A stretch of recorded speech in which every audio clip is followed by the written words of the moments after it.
Let's start with the rapid fire round. The first question is, at what age do you want to retire? Never. How long does it take you to get ready in the mornings? Short. Most embarrassing moment of your life? Unknown. Favorite color? Blue. What time of day are you most inspired? Evenings. How many hours of sleep can you survive on? 4. Fill in the blank. An upcoming technology trend is blank. Disruptive. The city in which the best kiss of your life happened. Rio. Pick one. Mark Zuckerberg or Elon Musk. Elon Musk. The biggest mistake of your career. Fear. How do you relax? Working out. How many cups of coffee do you drink per day? 5. The most valuable skill you've learned in life. Adaptability. One word description of your leadership style. Impact. Top priority in your daily schedule. Impact as well, I guess. Yes. Ideal vacation spot for relaxation. A beach. Key factor for maintaining a work-life balance. Love what you do. All right, that's the end of the rapid fire. Let's go on to the longer questions, which you can answer with as much time and ease as you like. The first one is, can you elaborate on some specific challenges you faced during the establishment of the United Nations WFP Innovation Accelerator, and how did you overcome them? When we started the World Food Program Innovation Accelerator, people thought that's a crazy idea because we are replicating what Silicon Valley does for global social impact. And overcoming first the fear of, on the one hand, how can you actually adapt that? Of people that, that did not believe was one factor, of course. But the other one was actually that nobody had really done that before, right? Because it's a global accelerator program for developing countries. So helping hungry people in developing countries. And so we needed to adapt and learn and take the best of what's happening in the business world. And at the same time, take in the realities of the World Food Program, serving people, hungry people in over 120 countries and territories. How have these challenges evolved over time, and were there any unexpected opportunities or breakthrough moments that emerged from navigating these challenges? So over time, we of course figured out how do we actually run these programs? And our first design choice turned out to be working really well. So we are running what we call innovation boot camps. It's a 1-week training program where we bring those startups and innovators together, and then they go back and co-develop their solutions with their users, with the people that they're serving. And by now, we are running a total of 20 different social impact accelerator programs, all across the world, for different global social impact problems like ending hunger, humanitarian response, climate action, gender equality, primary healthcare, vaccine delivery. And I think what we now know is that startups and innovation, they actually have an impact. So they have impacted the lives of over 60 million people already last year, and they've raised $295 million of grant funding, not counting equity investments. So you mentioned that the WFP Innovation Accelerator addresses various social impact and sustainability issues. Could you highlight one or two specific programs or initiatives within the accelerator that have made a significant difference in addressing these issues? One innovation, which is an internal World Food Program innovation I want to mention, is called Optimus. It's a big data optimization tool that helps us optimize supply chain routes and also food baskets. By doing that, we've saved over $50 million already that have been reinvested into more food for hungry people across the planet. Another example I want to mention, it's called Nihilus. It's a social business that actually brings cosmetically rejected or food that's about to expire from farms to urban food deserts. It's a fully for-profit model, and what they're tackling is that people who are otherwise too poor to afford a healthy diet, they are now able to afford it via these digital platforms. And we're helping them scale right now in Colombia and also in Peru. Now, just to say, these are the types of startups that really inspire me because they show there is hope and we can do something to end hunger right now and even tackle climate change. And so how do you collaborate with local stakeholders and partners to ensure the relevance and effectiveness of these initiatives that you just mentioned? Everything we do at the World Food Programme Innovation Accelerator is geared towards local innovation.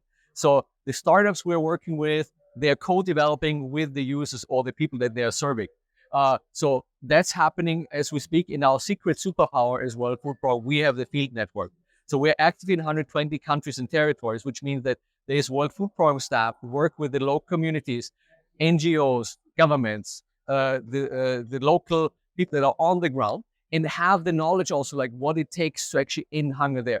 And so this is an important factor is like, how do you really learn fast and also co-develop those solutions with the people you're serving? So let's talk a bit about Share the Meal now. It has been recognized as one of the best apps of the year by both Apple and Google. Can you share insights into the marketing strategies that contributed to its success, especially in mobilizing such a large user base for social impact? So for Share the Meal, I really contribute a lot of the success to the basic idea behind it. We want to make it easy for people to donate. For 70 cents, you can feed a child or an adult for a day. Like you can just share a meal with one touch on your smartphone. And also it's about, you and I, if we're having dinner or we're having drinks together, why don't you want to share your meal with a child in it? And it's so simple and so cheap. And I think it's about this basic idea that there's so many people out there who want to do good, but they don't know how. And together we can have so much impact. And by now it's almost 230 million shared meals. So over $150 million that have been coming together by people, you might just share one meal, but then, maybe you and your friends together, you can have so much more impact. So how exactly does the app work? So everybody can download it on the Apple App Store, Google Play Store. Once you have the app, you can literally just choose what's the cause that you actually want to support, whether it's like supporting families that I need right now in Palestine, people who are fleeing in Sudan, whether it's actually supporting smallholder farmers in Zambia, Rwanda, like different places. You can choose with one tap. You can then choose to share like one meal or more. And then you just donate it, with Apple Pay or Google Pay or any credit cards or PayPal. And that's what makes it so simple. So all of this, I suppose, involves changing people's minds to want to work for the better. And your TED Talk recently emphasized the importance of a mindset shift in tackling global challenges. Can you provide examples of specific mindset shifts you believe are necessary, especially within the context of addressing hunger and food insecurity? A lot of people that come to me, they don't know about basic facts and also as it pertains to hunger. Hunger is actually a very solvable issue. But then again, a lot of people feel that, they are excited about technology, about, like rockets going into space, but then not about ending hunger. Why is that? Because we have this kind of fixed mindset that innovation and technology doesn't apply to these big global problems. And I think there's a big opportunity if people believe we can make a difference and there's hope and there's like little action that everybody can take. Somebody can donate, but you can also maybe within your job or as a startup founder, there's so many problems that can be tackled and there's even an opportunity to do more. And what about mindset shifts within your own team? So how do you cultivate a culture of innovation and risk-taking within your team and the broader ecosystem of partners and collaborators? So a lot of the people that work on our team actually have been coming to the World Food Program as the first time to work for the United Nations. and they are serial entrepreneurs. They've been working in innovation teams in tech companies. So it's within their DNA or the mindset already that they are the ones that push innovation. We also have colleagues who have been startup founders in developing countries, and so we bring in that skill set of innovation, of pushing boundaries that are impossible or believed impossible to actually solve. And I think this is one of the challenges that we sometimes play, where working together with partners, you need to actually be able to transcend different boundaries. It's not just knowing what innovation means, but also like with other people actually know the problems on the ground. How can you actually bring that together? And I think being able to communicate, to bring working with people, I think is a key skill set, which is coming together with the ability to innovate, but also being empowered. And I truly believe in that, where if you're an innovation team, everybody's opinion counts. So like, it's just something where, all your working style, all the way you're running meetings, that has to be organized in a way that we know that the person who's actually running and doing the work, they are probably the ones that need to be pushing those innovations forward. And speaking again of collaborating and working and changing the mindset of partners as well, how do you market and position all your programs to attract the attention of potential partners, funders, and innovators in the social impact space? Marketing is an often overlooked topic in the social impact space, specifically because a lot of times people see that as wasteful or something that you might not even need. But I really believe that so many people want to support social impact goals, but they have never heard about it, or they don't know how. And I think this is a role where the language specifically towards getting a broader audience involved, so not just the experts, but like maybe being at a tech conference like VivaTech or at other places, it's a great opportunity. Because if you think about it, like if you have an AI engineer, maybe that AI engineer can have a multiple impact doing something with social impact rather than just doing what they do in their day job. Similarly, you have a lot of companies that want to actually contribute more. And there's so many opportunities. Like in marketing, I think showing that there's hope and showing that you can actually do something with innovation is a great opportunity, specifically when there's a lot of bad news in the news otherwise. So what strategies would you recommend for social impact entrepreneurs to maximize their marketing efforts on a limited budget? How can they ensure their message resonates without compromising their values? So the first step is, of course, like depends on what stage they're in. Like ideally, you do have a big vision, so you're connecting whatever you do to like towards solving that bigger vision that you're imagining, staying truthful to what you actually can accomplish, because it can be daunting. Let's say in the area of climate change, right? Like if you are a startup, maybe you alone will not be able to end climate change globally. However, you can describe what that is, like how you can actually contribute. Similarly, once you have traction, you can actually show what difference you've made to the world, to the people that you're serving. And like I think that's important. Where in a business world, oftentimes people look at revenue, profits, other KPIs in that regard. But in social impact, it's about helping people. Like, what have you actually done to tangibly change people's lives to the better? And especially if you're a startup and you don't have a lot of funds, is like really also like taking like marketing, or like your personal marketing is something that's important. If you are the founder or the founding team, people are excited. People want to feel the passion, the excitement that you have. And it's your job, among other things, about doing all the great work to solving a problem, to also be the spokesperson and the champion for the cause that you're there. And so collaboration is an important part of marketing as well. The collaboration with Google for Startups that you've done is an exciting development in the fight against hunger. Can you discuss how these 10 innovative solutions were selected and what criteria were used to determine their potential impact? So we are collaborating with Google for Startups for years already. We're actually one of the accelerators globally that are a partner of the Google for Startups ecosystem, where we benefit from that for years already, from free support and also knowledge from Google. Now, the current collaboration with Google for Startups is actually about $2.8 million also of grant funding and support we're receiving from Google for Startups and Google.org. And with a specific goal of how we can solve humanitarian issues with technology. And so what we've selected in that case were specifically impactful startups and innovations within the World Food Program that can be having these breakthrough moments, whether it's like supply chain optimization, bringing carbon optimization also in supply chain optimization, or using AI for essentially not only determining where hunger is right now, but looking into the future, essentially future casting that type of hunger. I think that's where, it's sometimes maybe not the most obvious examples of innovations, but the ones that are prioritized by impact that we could achieve with those startups.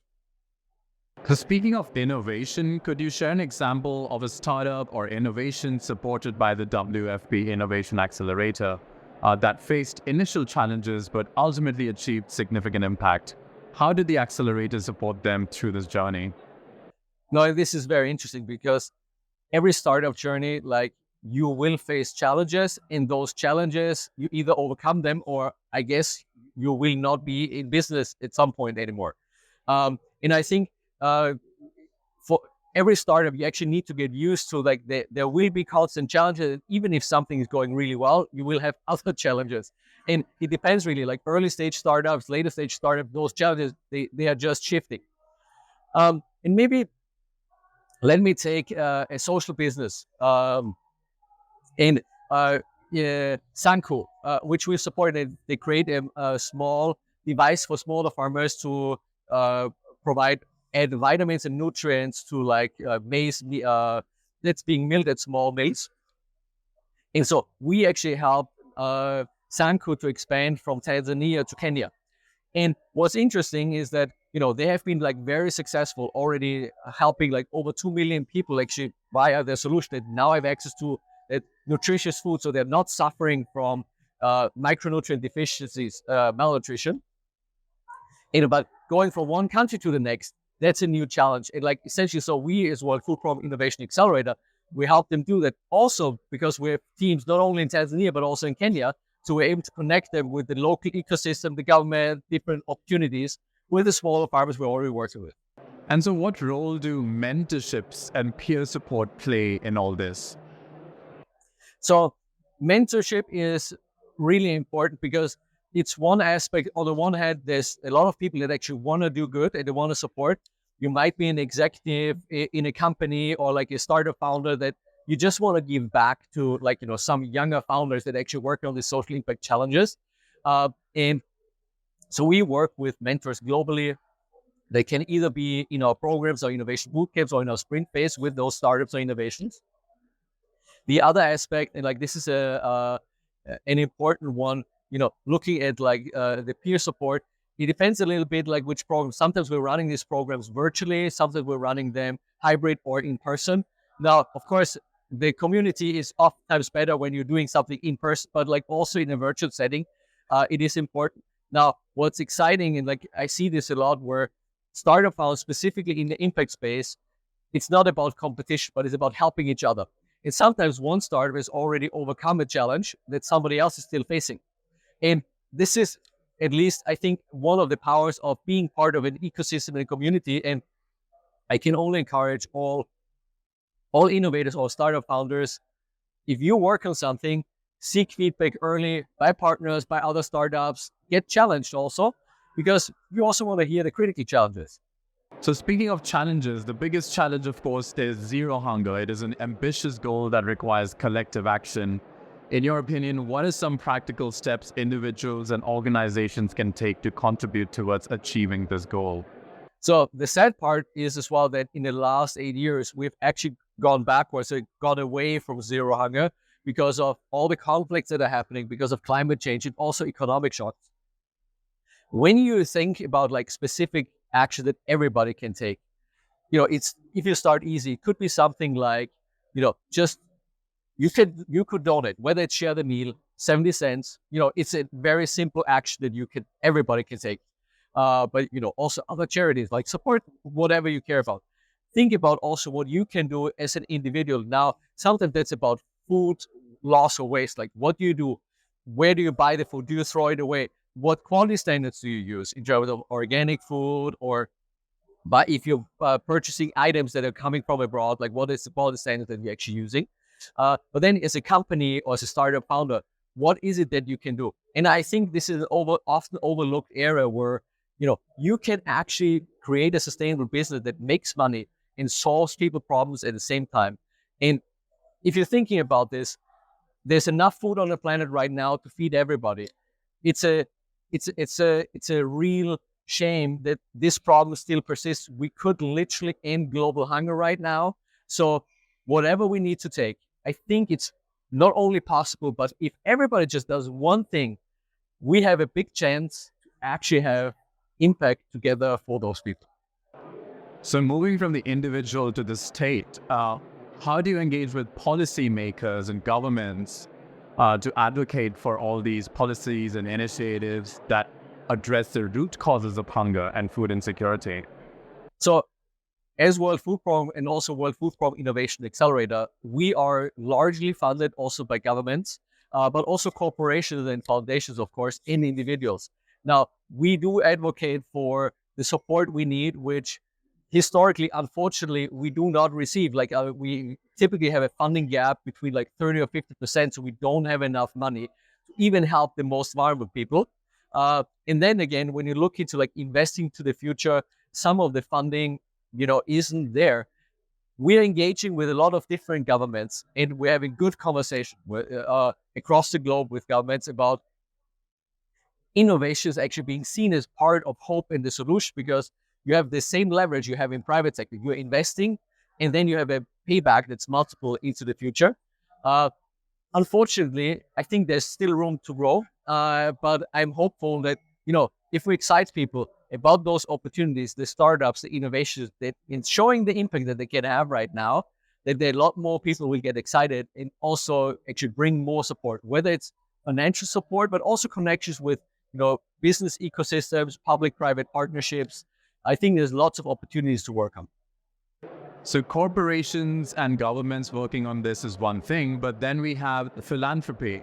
So recently, the announcement of Melinda Gates' departure from the Bill and Melinda Gates Foundation has sparked discussions about the future of philanthropy itself.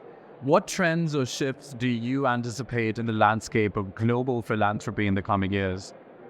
So what I'm seeing that I'm also hopeful about is that philanthropy is getting more professional, which is about like actually looking, not only the causes that you're actually wanting to support, but also looking at the professionalism of like, are your investments making a difference? Is there a return investment on those investments?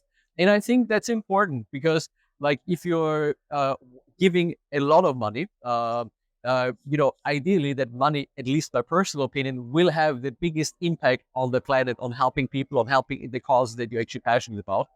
And I think this is where, the transparency and the data and technology that can actually play a big role, because we are able already right now to give feedback on, the work of the startups and innovation that we're working with. But think about that. If we can actually show to you the impact that you can have with your money, then you can make rational choices, even like besides like, the interest that you have, but like, where is the impact the greatest? And I think that has a big opportunity going forward, specifically also as it pertains to technology, because philanthropists, they have maybe a higher risk appetite than what traditional funding or donations might have. And so what advice would you offer to emerging philanthropists or social impact investors who are looking to make a meaningful difference in the world with their resources? So I would say if people want to make a difference is like, look into like what type of interventions are actually making a difference and what's the track record of those organizations actually implementing those interventions. Because I oftentimes see this where people are passionate about a particular organization, and that is great. But then you also should look into like what the actual impact is of that work that you're actually funding.